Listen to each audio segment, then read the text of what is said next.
Hello friends, dream girl के आने वाले एपिसोड में आप देखेंगे कि वॉशरूम में किसी जेंट्स को देख करके नैना चौंक जाती है और मुंह फेर करके खड़ी हो जाती है। वो शख्स भी नैना की तरफ बढ़ने लगता है और नैना पलट करके उसे देखती है, पर वहां पर कोई और नहीं करण होता है जो अपने चेहरे पर बहुत सारा साबुन लगाया होता है। नैना भी उसे कहने लगती है, आपने तो मुझे डरा ही दिया करण सर। करण भी कहने लगता है कि मैं तो यहाँ पर आयशा सरीन की राइटर से मिलने के लिए आया था, नैना राठौर। और कहने लगता है, डरा दिया का क्या मतलब, मेरा सामान तो भारी रखा था, तुमने देखा नहीं क्या। नैना भी कहने लगती है, क्या है ना करण सर, आपको तो पता है कि एक्टिंग करते समय मैं कैरेक्टर में ऐसे घुस जाती हूँ ना, प्रैक्टिस भी तो जरूरी है ना। करण भी कहने लगता है कि तुम बहुत अच्छा कर रही हो, I am proud of you. Lakshmi भी करण से कहती है कि आप मुंह धोकर के आ जाइए, मैं आपके लिए चाय बनाती हूँ। और चाय बनाते हुए करण से पूछने लगती है कि आपको यहाँ पर आते हुए किसी ने देखा तो नहीं। करण भी कहने लगता है, नहीं, मैं बहुत सावधानी के साथ यहाँ पर आया हूँ। लक्ष्मी को बताने लगता है कि तुम्हें पता है, आयशा दी ने मुझे मैसेज किया है कि आज शाम को 5 बजे घर पे आना है। मतलब मेरा निशाना बिल्कुल सही लगा है, मेरे हिसाब से वो तुम्हें भी मैसेज करेगी। तभी अचानक लक्ष्मी का फोन बजने लगता है। लक्ष्मी भी देखती है आयशा का ही फोन आ रहा होता है। करण उसे फोन उठाने के लिए कहता है। लक्ष्मी नैना बन करके आयशा से बात करने लगती है और कहती है, अब आप क्या चाहती है। आयशा भी कहने लगती है, मैं तुमसे माफी मांगना चाहती हूँ, जो मैंने तुम्हारे साथ बिहेव किया ना उसके लिए। मैं क्या करूँ, मैं बहुत परेशान थी, बहुत टेंशन में हूँ। तुम्हें तो पता ही होगा कि मेरे सर पे लक्ष्मी के खून का इल्जाम है और फिर मीडिया भी मुझे दिन रात टॉर्चर कर रहा है। इसी चक्कर में 2 दिन लॉकअप में काट कर आई हूँ।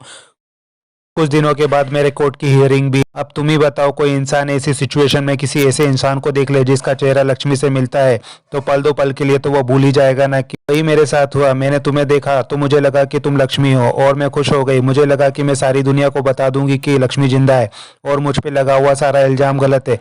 मुझे लगा कि मैं खुद को बेगुनाह साबित कर पाऊंगी। अब तुम ही बताओ, मेरी जगह अगर कोई और भी होता ना तो वो इसी तरह से बिहेव करता। मैं जानती हूँ कि तुम्हें बुरा लगा होगा, लेकिन इसके बावजूद भी अगर तुम मेरे साथ ये फिल्म नहीं करना चाहो ना तो वो भी मुझे मंजूर है। लेकिन तुम तो एक राइटर हो ना, तुम तो मेरी सिचुएशन समझ ही सकती हो। करण और लक्ष्मी उसकी बातें बड़े गौर से सुन रहे होते हैं। करण भी फोन पर लक्ष्मी को जवाब देने के लिए कहता है, भी अपनी आवाज को भारी करके कहने लगती है कि आज जो कुछ भी हुआ ना अच्छा नहीं हुआ। देख नहीं सकती लेकिन महसूस जरूर कर सकती हूँ। इतनी बेइज्जती मुझे आज तक कभी भी सहन नहीं करना पड़ी। आयशा भी माफी मांगने लगती है और कहती है, मैं जानती हूँ कि आपको बहुत बुरा लगा होगा, लेकिन मैं आपसे वादा करती हूँ कि आगे ऐसा कभी भी नहीं होगा। लक्ष्मी भी कहती है, आइंदा ऐसा होना भी नहीं चाहिए। अगर ऐसा हुआ तो उसके बाद आप मुझे फोन नहीं करेंगे और मैं भी कभी आपका फोन नहीं उठाऊंगी और फोन रखने ही वाली हूँ। आयशा कहने लगती है, 1 मिनट, मुझे कुछ और भी बात करना थी आपसे। जिस तरीके से आज हम दोनों की बातचीत हुई ना, वो बिल्कुल भी सही नहीं था।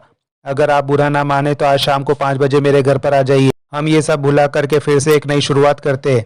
लक्ष्मी भी हाँ कह देती है, फोन रख देती है। आयशा भी फोन रख करके खुश होने लगती है और सोचने लगती है कि अब कहाँ बच करके जाओगी तुम नैना, मतलब लक्ष्मी माथुर। अब होगा 2 ड्रीम गर्ल का आमना सामना। और मुस्कुराने लगती है। तो लक्ष्मी करण से कहने लगती है कि सर, इसने तो आपको भी 5 बजे बुलाया और मुझे भी। करण भी कहने लगता है कि हाँ लक्ष्मी, मैं अपनी बहन को जानता हूँ और मैं तुम्हें बताऊँ, इन्होंने सिर्फ हम दोनों को ही नहीं बुलाया होगा, फैमिली के सारे लोगों को बुलाया होगा। आज ये जरूर प्रूफ करना चाहेगी कि लक्ष्मी माथुर जिंदा है। ये सुनकर के लक्ष्मी परेशान होने लगती है और कहने लगती है, करण सर आप क्या कह रहे हैं। सब आयशा के सामने करना तो ठीक था, लेकिन वहां पर पापा, बुआ, समर, हर कोई होगा, ये मुझसे नहीं हो पाएगा। करण भी कहने लगता है, लक्ष्मी तुम डर क्यों रही हो, मैंने तुमसे कहा था ना कि ये रास्ता इतना आसान नहीं होगा और जो हमने प्लानिंग की थी, हमने जो तय किया था ना, हम उससे पीछे नहीं हट सकते। लक्ष्मी को याद दिलाने लगता है कि किस तरह वो अपनी शादी छोड़ करके आई थी और कितनी दुखी थी। लक्ष्मी को याद आने लगता है कि किस तरह से वो अपनी शादी छोड़ करके आई थी और कितनी दुखी थी। तभी करण ने आकर के उसे संभाला था। करण ने भी उससे पूछा था कि तुम अपनी शादी छोड़ करके क्यों आई हो, और उसने बताया था कि समर के सपने के लिए मैंने अपना सपना छोड़ दिया है और मैं इतनी खुदगर्ज नहीं हूँ कि समर ने भी मेरे लिए फिल्म छोड़ दी, उसने किसी की भी परवाह नहीं की। तभी उसे करण ने समझाया था कि तुम आयशा सरीन को ऐसे कैसे जीत जाने दोगी। और लक्ष्मी ने बताया था कि मैं समर को हारते हुए नहीं देखना चाहती। और करण ने उसे कहा था कि ये सब तुमसे आयशा सरीन ने ही करने को कहा है ना, तो वो चाहती थी, उसका एक तरीका फेल हो गया तो उसने दूसरा तरीका अपनाया। और उसे समझाते हुए कहता है कि तुम्हें पता है लक्ष्मी, तुमने कभी जानने की कोशिश की कि समर तुमसे मंदिर में शादी क्यों करना चाहता था। समर, मानव, प्रेम, अंकल, ये सभी लोग शादी को लेकर के राजी थे, लेकिन फिर भी शादी को दुनिया से छुपा करके क्यों किया गया, इसकी क्या जरूरत थी। क्योंकि इन लोगों को अच्छे से पता था कि एक स्टार की जिंदगी में गैर शादीशुदा होना कितना जरूरी है। लेकिन समर तुम्हारे टूटे भरोसे को भी पक्का करना चाहता है, इसलिए उसने तुम्हारे साथ मंदिर में शादी करना चाहिए। तुम्हें क्या लगता है कि मानव, जीजू, समर का करियर, तुम्हारा करियर, ये सब जज्बाती होकर के फैसला लेंगे? ऐसा नहीं है, ये सब लोगों की सोची समझी प्लानिंग थी। और आयशा दी भी शादी के पहले तुमसे बात करने के लिए क्यों आई थी? वो तुमसे बात करके तुम्हारे मन में ये माहौल क्रिएट कर देना चाहती थी कि जिससे तुम सोचने लग जाओ कि तुम्हारा समर से शादी करने से सभी लोगों को नुकसान होगा। लक्ष्मी, आयशा दी को बहुत अच्छे से पता था कि तुम समर को लेकर के बहुत ही सेंसिटिव हो। तुमने समर के लिए पहले भी एक बार सब कुछ छोड़ने का तय कर लिया था। उसे पता था कि तुम इस बार भी छोड़ दोगी और उन्होंने वही दाव खेला। लेकिन अब तुम जो कुछ भी करोगी ना समर के लिए नहीं, आयशा शरीन के लिए करोगी, उसको सबक सिखाने के लिए करोगी। और कहता है कि अब हम वही करेंगे जो आयशा शरीन चाहती है, लेकिन अपने तरीके से। लक्ष्मी भी करण से पूछने लगती है कि अब हम क्या करेंगे। करण भी उसे समझाने लगता है कि अगर हम सबको समझाने के लिए गए ना तो कोई भी हमारी बातों पे भरोसा नहीं करेगा, क्योंकि सब लोग आयशा शरीन पर आंख बंद करके विश्वास करते हैं। अब हमें कुछ ऐसा करके दिखाना होगा जिसे लोग खुली आंखों से देखें, और जब वो देखेंगे ना तो उसे ही सच मानेंगे। यही तरीका तो आयशा ने भी तुम पर अपनाया था। उसने दुनिया के सामने तुम पर कोई जाति नहीं कही, लेकिन सबके सामने उसने तुम्हें गलत साबित कर दिया। और उसका सबसे बड़ा उदाहरण वो एमएमएस वाला स्कैंडल था। वो एमएमएस आयशा शरीन ने ही बनवाया था। और बताने लगता है, जिस दिन तुम्हारी शादी हो रही थी ना, मैं भी वहां पर मौजूद था। मुझे पता था कि आयशा दी अपनी आदतों से बाज नहीं आएगी, वो जरूर कुछ ना कुछ करेगी। फिर वो जब मंदिर के पीछे तुमसे मिलने आई ना, तो मैंने उसकी सारी बातों का वीडियो बना लिया था। इस वीडियो को बनाने के बाद मुझे लगा था कि ये सबसे बड़ा प्रूफ होगा समर और मानव को यकीन दिलाने के लिए कि आयशा दी गलत है। लेकिन जब तुम वहां से चली गई ना तो वो तरीका फ्लॉप हो गया। लेकिन अब ये वीडियो उससे भी बड़ा काम करेगा, क्योंकि इसमें साफ साफ दिखाई दे रहा है कि आयशा दी तुम्हें धक्का दे रही है। लक्ष्मी कहती है, पर उसने तो बहुत ही धीरे से धक्का दिया था। करण उसे समझाता है कि ये तो तुम्हें और मुझे पता है, किसी और को नहीं। एक कहानी आयशा दी ने बनाई थी हमारे लिए, अब एक कहानी हम बनाएंगे। तुम देखना, मैं इस वीडियो को इस तरह से एडिट करूंगा कि सबको ये लगेगा कि आयशा दी ने तुम्हें धक्का दिया और तुम खाई में जाकर के गिरी, और उसके बाद आयशा दी को होगी जेल माथुर का खून करने के इल्जाम में। लक्ष्मी और करण अपनी प्लानिंग को याद करके सोच में बैठे होते हैं। करण भी कहने लगता है, ये सब कुछ ना तो तुम्हारे लिए आसान था और ना ही मेरे लिए। लेकिन तुम तो जानती हो ना कि आयशा दी ने झूठ और फरेब का इतना बड़ा जाल बिछाया है कि अगर हम उसे तोड़ने के लिए गए ना तो पूरी जिंदगी खत्म हो जाएगी। इसलिए सबसे अच्छा तरीका यही है कि उनको उनके जाल में ही फंसा दिया जाए।